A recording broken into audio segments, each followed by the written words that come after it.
Today is the first one of May, which is pretty wild. Definitely getting going into construction season, so that's good. Today we're going to be talking about tire safety, and we have Jason from Marshall Tire on here to give a little presentation for us.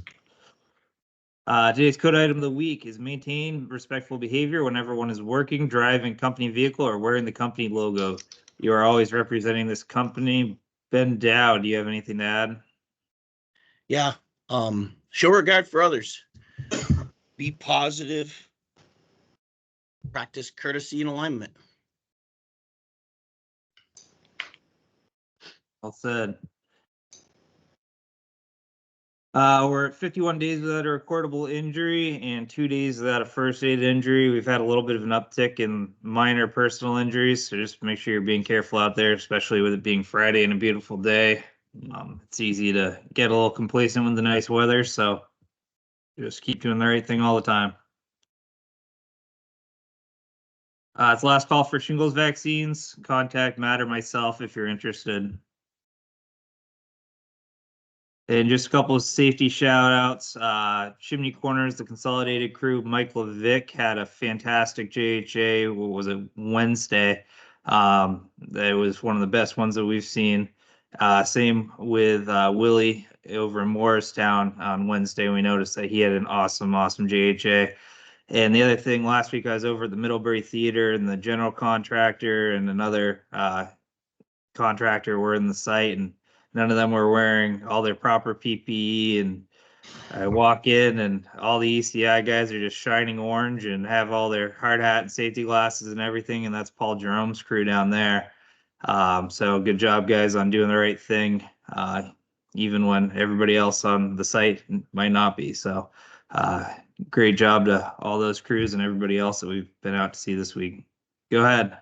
Hey, just one comment. I agree with all that there.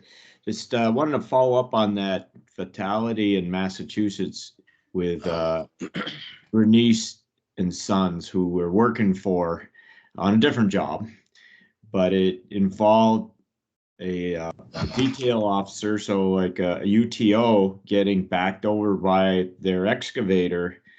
And I think what we don't know much about the whole incident yet, but I think one thing that stands clear in my head is that we need to involve any subcontractors, delivery people, UTOs, and flaggers in our JHA.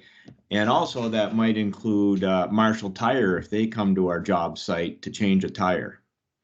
So I think that's the primary thing I take away at this point on that whole incident. Very sad incident for sure. Yep. Really good point. Yep. Okay. And just one more thing on that. Everybody should have gotten an email regarding that incident. If you haven't, check your email. I sent that out Wednesday morning around 7 a.m. It's got an article on the incident, and it's something that we wanted everybody to go over with their crews at some point this week during their JHA meeting. So it's a good tragic reminder, just to make sure that you're being aware of everybody that's coming through your site and everybody that's on your site. So with that, I'm going to stop sharing and kick it over to Jason.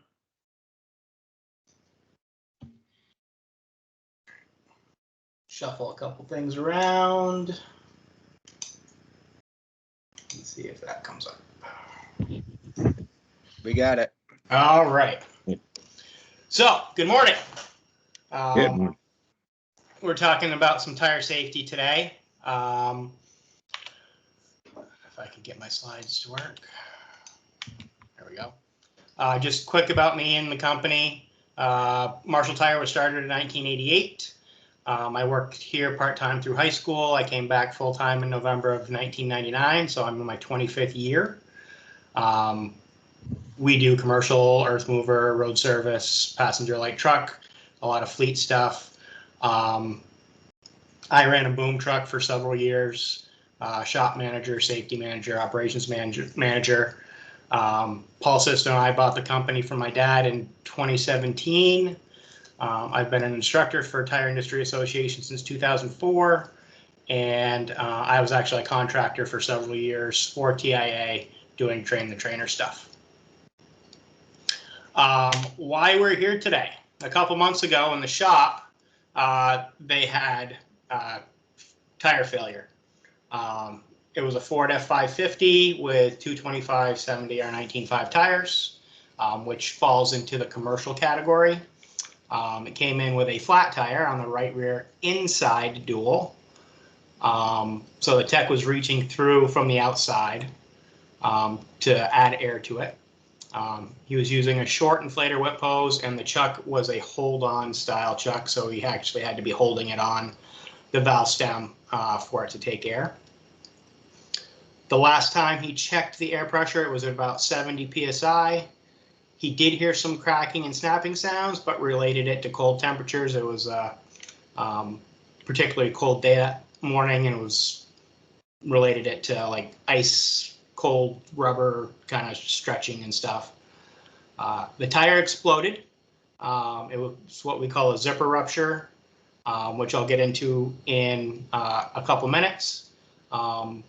Luckily, there were no injuries, but I heard that underwear needed to be thrown away. Want to talk a little bit about tire construction. I'll start with a bias ply.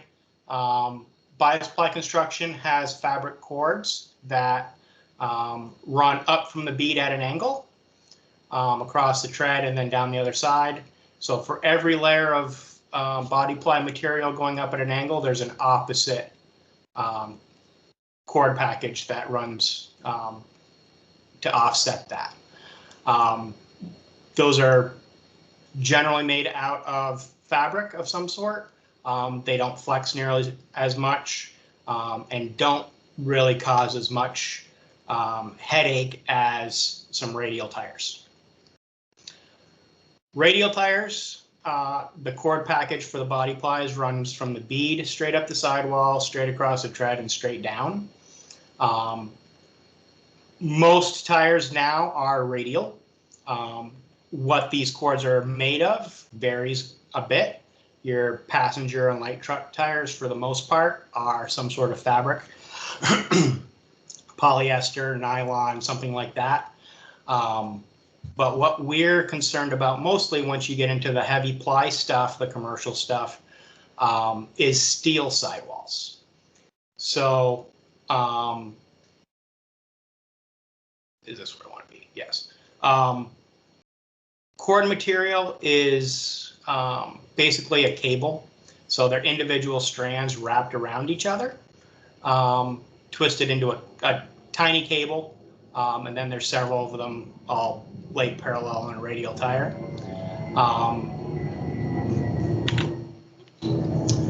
Here's kind of a cross section. The cords run around the bead up. They run across the tread. Up here is the tread package. So there's multiple layers of material and metal and fiber and all sorts of stuff. And it runs down the other side and wraps around the bead.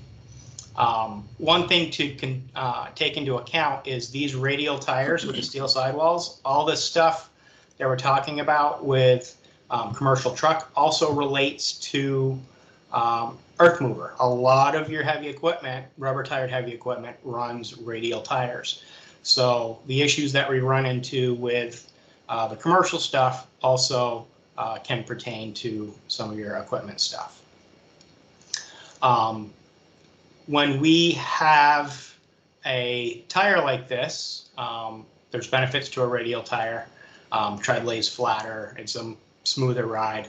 But with a metal sidewall, when you have excessive flex, flip that over, you get a bulge at the sidewall, a more bulge than normal, right?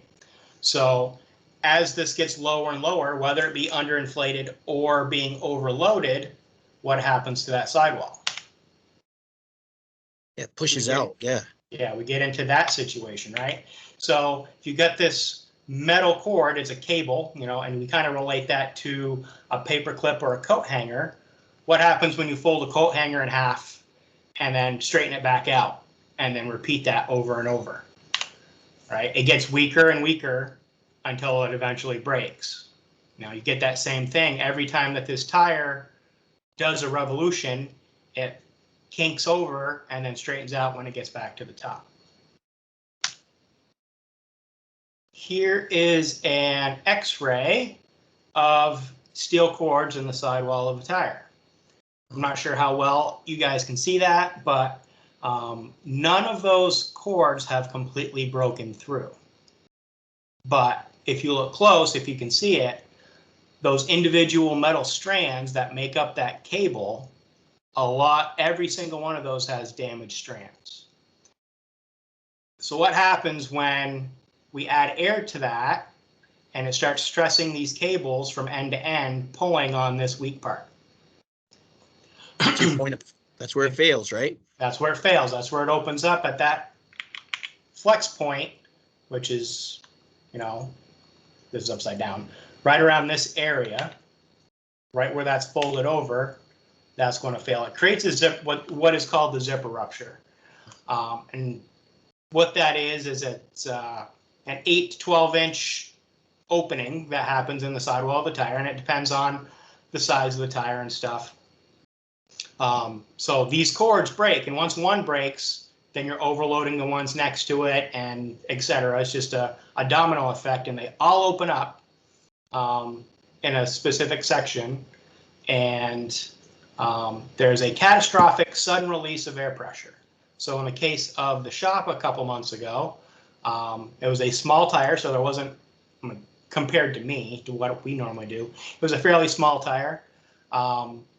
And it was at 70 PSI, so all that air pressure, 70, 75 PSI, came out that sidewall instantaneously, and left an opening in the sidewall. And the reason it's called the zipper rupture is because after it happens, the opening looks like an open zipper with the broken cords kind of sticking out, just like somebody opened a zipper.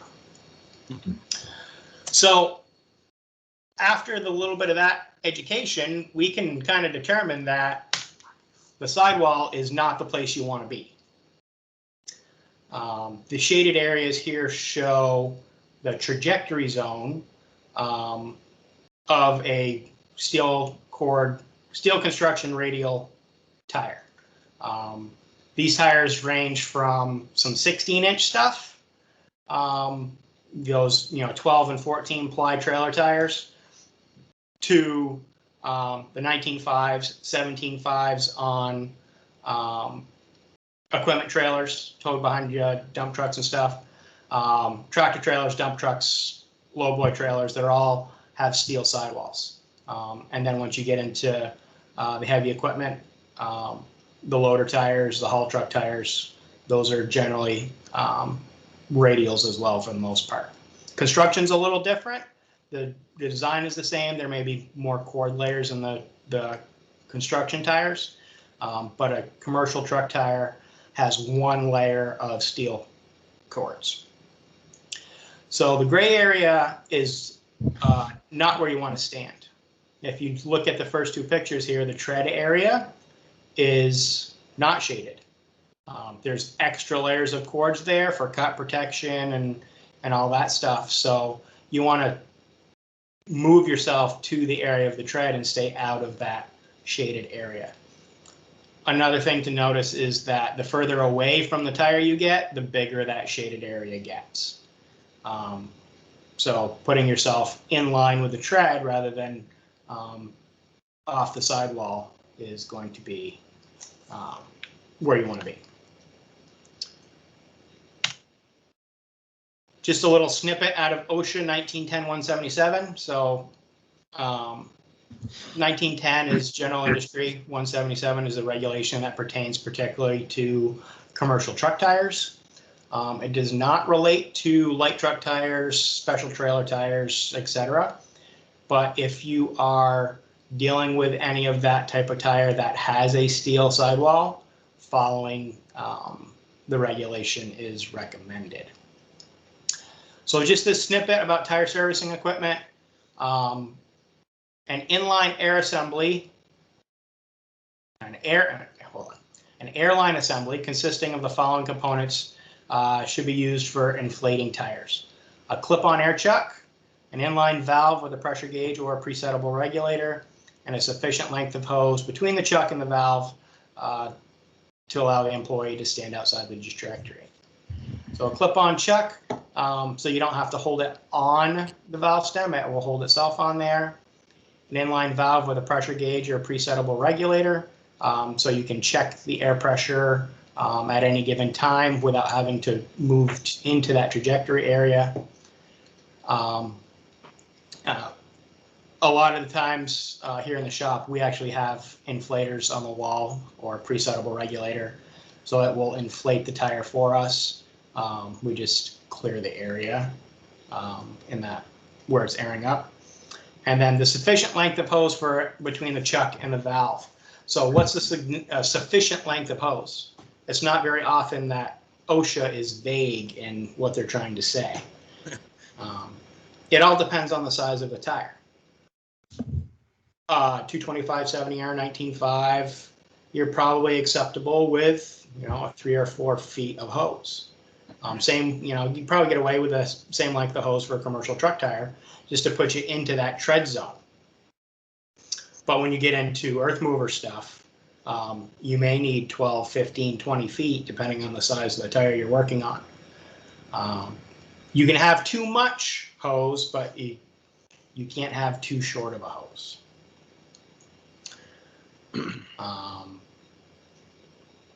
1910-177 has some pretty specific regulations if you're handling, servicing commercial truck tires. So at a future date, if you guys want me to go over some of the stuff with the shop, I can do that also. Specifically for record keeping. Some general safety as far as inflation goes for steel sidewall.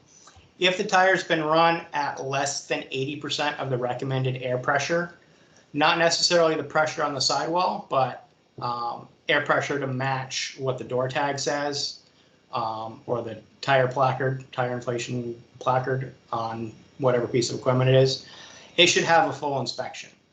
So if you've got a trailer tire that's supposed to have 100 PSI in it, if it drops below 80 PSI, it should be removed from service and have a full inspection done on it. That's where that cord damage in the sidewall can start. It's probably more than that, but for the safety buffer, you know, that 20% low or 80% of recommended is where that line is according to our federal government. Tire inflation must be done either securely attached with proper torque to the vehicle or in a barrier or restraining device like a safety cage. And the general guideline for tires returning to service, whether it be after a flat repair or a used tire we really don't know about, a tire that's gone for retread, we inflate it to 20 PSI while listening for any popping or cracking sounds. And then once we hit that point, we kind of look at both sidewalls from a safe angle to look for any bulges. Next, we inflate it to 20 PSI over the operating pressure or a max of 140 to simulate a hot tire. As the tire goes down the road, friction, brakes, all that stuff, it generates heat. So with that heat generated, the air pressure inside the tire goes up. If you ever look at the sidewall of the tire, it says tire inflation pressure cold or max inflation pressure cold. It's just that. It's just sitting there in the yard. It's expected that the air pressure will go up once it's in operation. We don't want to actually heat the tire up when we're trying to do this, so by overinflating it, we put that extra stress on those cords, so if it's going to have a release of air, then it's in a cage or it's bolted on the vehicle and there's nobody in the way. Once we're happy with that point, we reduce the air pressure to operating pressure, install the valve cap, and then we can get into that trajectory zone. We feel confident that the stresses have been put on those cords and we can actually work with it. We actually need to be in the trajectory zone to put it back on the vehicle if it's off the vehicle. So that's the best. This regulation or guidance changed in the last few years. There used to be a 20-minute pause between each of these steps. Wow. Municipalities loved it because they were needed to follow it to the letter, and they just sit there and wait 20 minutes. But if you're a business owner, you really don't want to see people standing around. This is not how to use a tire safety cage. Yeah. Here's some examples of some commercial inflators with various hose lengths. This is just half a page out of the catalog I grabbed. Various hose lengths, not that you can really see, but they range from 12 inches to 9 feet, I think, on the commercial side. You can also make your own, which we do most of the time here at Marshall Tire. And it's cheaper for sure, especially if you're making multiple ones. Earth mover, so heavy equipment style, just another half a page out of the catalog. The hose lengths are much longer than the commercial side. I think the standard one is 20 feet, at least for a tire shop, because we could be working on just a small 20.5 one day and then working on a 777 haul truck in Middlebury the next. So you can have too long. You should not have too short. So just a summary of what we talked about, or what I talked about. Steel sidewalls can be damaged from being underinflated or overloaded. You get that excess bulge, you get the coat hanger effect. The most dangerous place to be during inflation is in line with the sidewall. So you want to stay out of that shaded area, and remote inflation is my friend to keep me outside the trajectory area. Any questions? Did I go too fast? Did I go too slow? Oh, very good. Very interesting, informative. Informative. So working or inflating the inside of a dually actually protects you and meets the standards? Not the way that it was being done, because he had positioned himself in line with the tread, his body, but his hand was still reaching through from the outside. Okay. He was lucky that it was an inside dual, and the outside dual was protecting him. Right. But if it happened to be an outside dual and it zippered in the wrong spot, he had the potential, he could have lost an arm holding that air chuck on the valve. And if it had zippered right at the valve where his arm was going across the sidewall, that could have been serious. Yep. Woulda, coulda, shoulda. Yeah. We got a lot of tires out there, and Mhm. and I remember this happening to one of our, small trailers one time when we were working on an out of town job, and the kid went to the gas station to pump it up because we're like, the tires been low, and we drove it all the way to Newport, New Hampshire, and he went down and it blew. It did that. It blew. Luckily, it was in the winter and he had a jacket on, but we had to get another tire brought down from you guys. I was in the 90s, but I was thinking about that.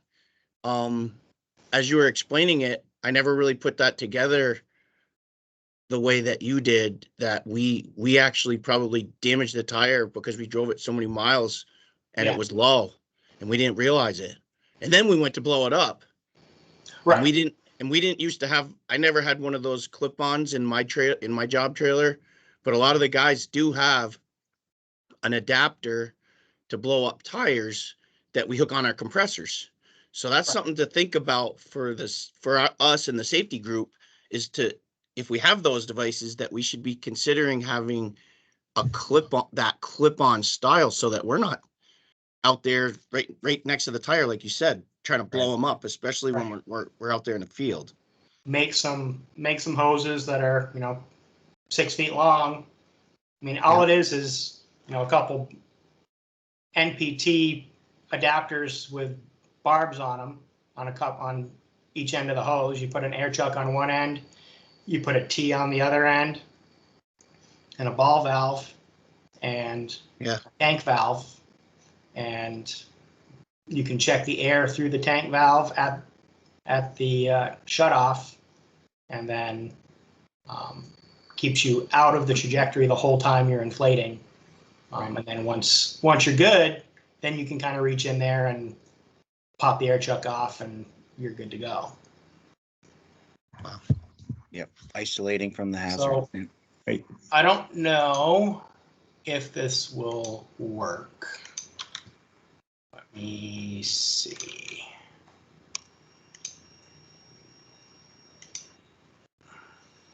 Can you see that? Yeah, I do. All right, this is just a clip from a video I have. We'll see how well it does streaming. Oh, Yep. yikes. Man. Power.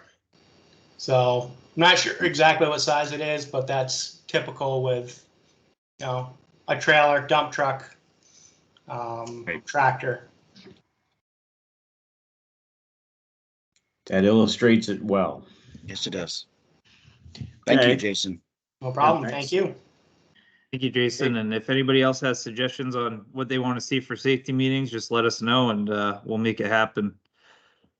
Yeah, it's great to have a guest to present on something that, especially you as an expert in your field. So thank you. And we're going to continue. If you wanted to stick around and listen to our rest of our safety meeting, you're welcome to. Otherwise, have a good day. All right, I'm going to take off. I've got my own paperwork to do, so Okay. stay safe. Have a good weekend. Thank you, Jason. Okay. Thank you, Thanks, Jason. Jason. See ya. So I will take over the screen.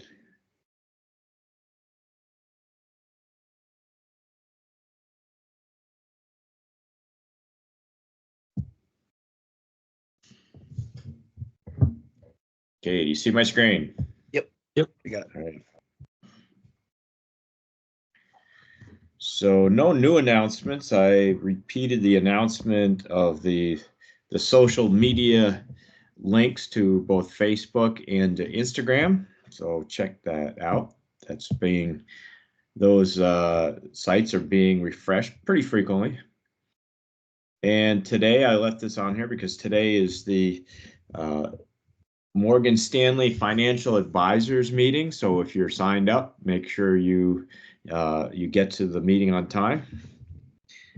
If not, certainly please check with Melanie if you can't make it. And then just a reminder, we're still in the 2024 healthcare premium holiday.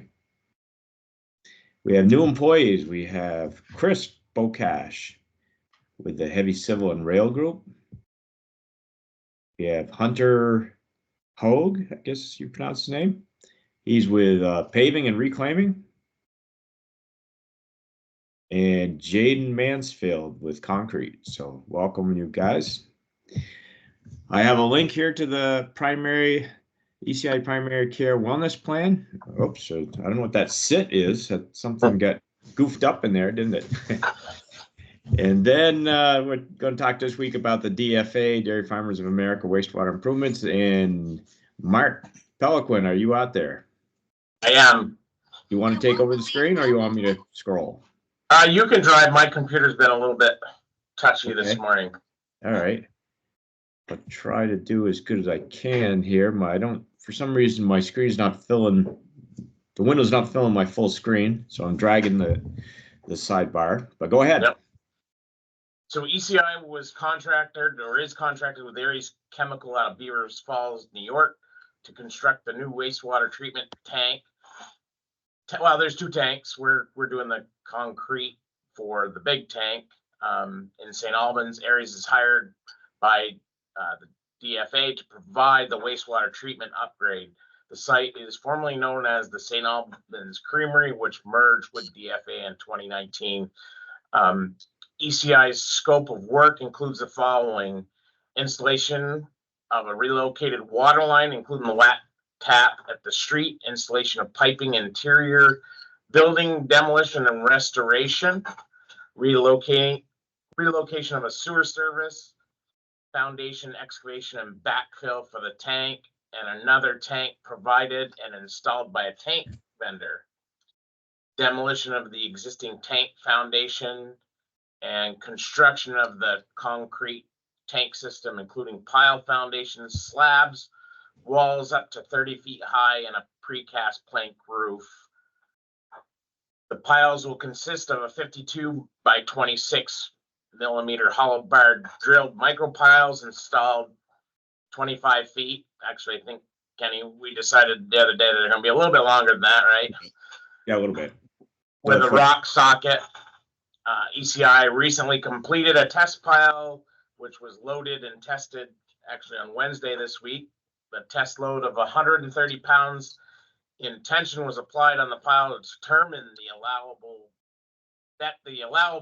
the bond stress in the rock. The proposed foundation will consist of about 26 piles with 75 kip compression loads. We're going to revisit this because there's a lot more work to date. We've prepped there's a 12-foot diameter, 24-foot high round tank that's being installed by another sub. This project actually started, I just looked back, it was in September of last year. Brian Gravely from Aries Chemical reached out to us, cold call. Nobody we have done business with before, found us on our website and saw that we offered all the services he would need for a site contractor. You know, the paving, the concrete, the civil component. At that time, there was no plans for piles. That came later on through the design process.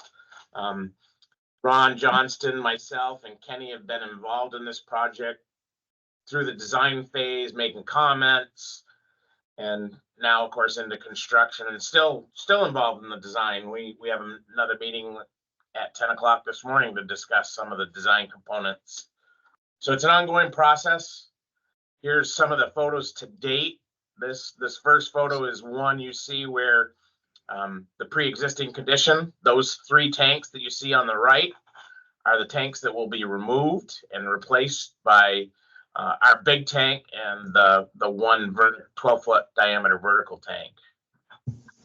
So Mark, one thing I forgot to note in here is just the challenge of working around these operations. And this photo doesn't really give it any justice to how busy and how many tank trucks go through those 3 bays to unload and they process the milk and the cream and everything. So it's a busy place. Yeah, and there's also multiple contractors involved in this work. Right. There's electrical, mechanical, building. Engelberth is there, Mountain Air. I forget the name of the electrical contractor, but there's just a lot of ground people, as well as tractor trailer traffic and also people from the dairy itself out and about walking around. It's just busy and definitely need your head on a swivel. Yep. Here's a picture of Rob Barber and crew where they're doing the water connection for the new water line. And the reason we had to move the water line is the existing one was too close to the proposed tank, because the new tank's going to be actually the footprint extends more into the parking lot than the original 3 tanks that we're replacing. So we'd relocate the water line.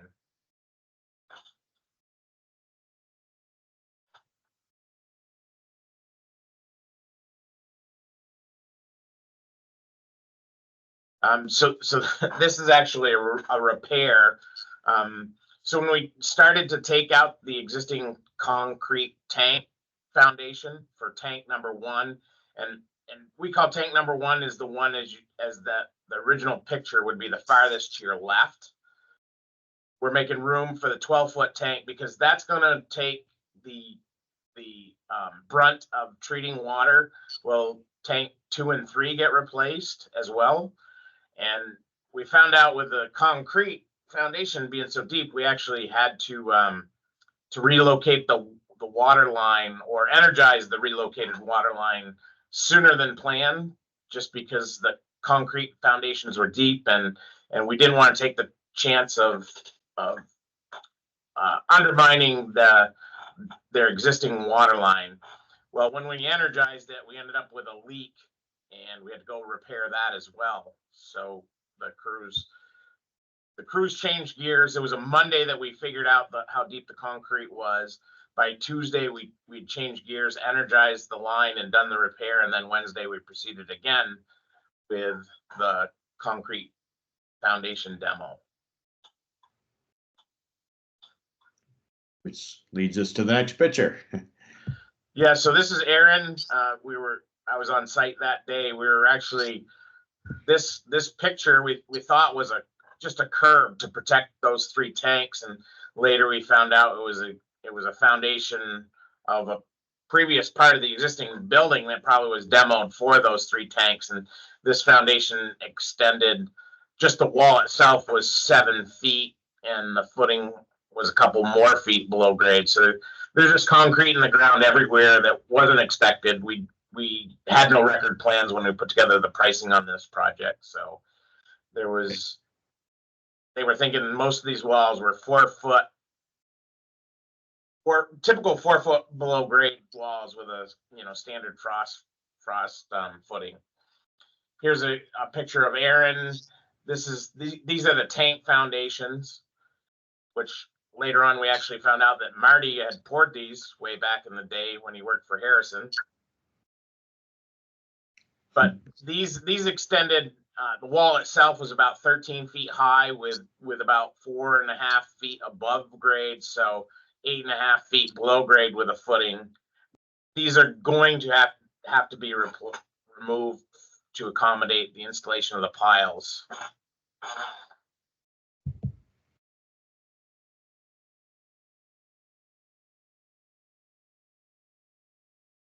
This was another challenge here. You can see that that's an electrical duct bank that's being supported while we were doing the excavation. They didn't have a good handle on where this duct bank was, and actually changed the location of our tanks, actually pushed them more out toward Aldous Street, and hence affected the design. We're going to have to change where the sewer gets relocated to, because we have to now remove a manhole that's going to be impacted by the change in location of the tanks.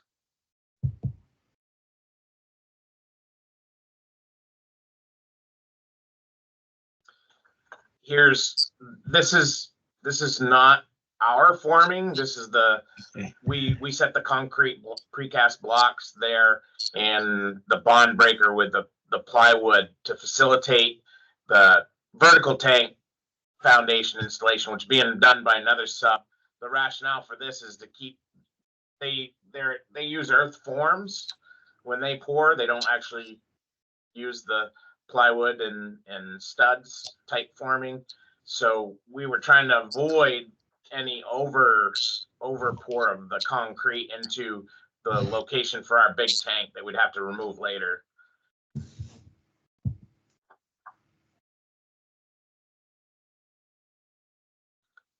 And here's Ken Allard, I believe, and company installing our test anchor that was tested on Wednesday.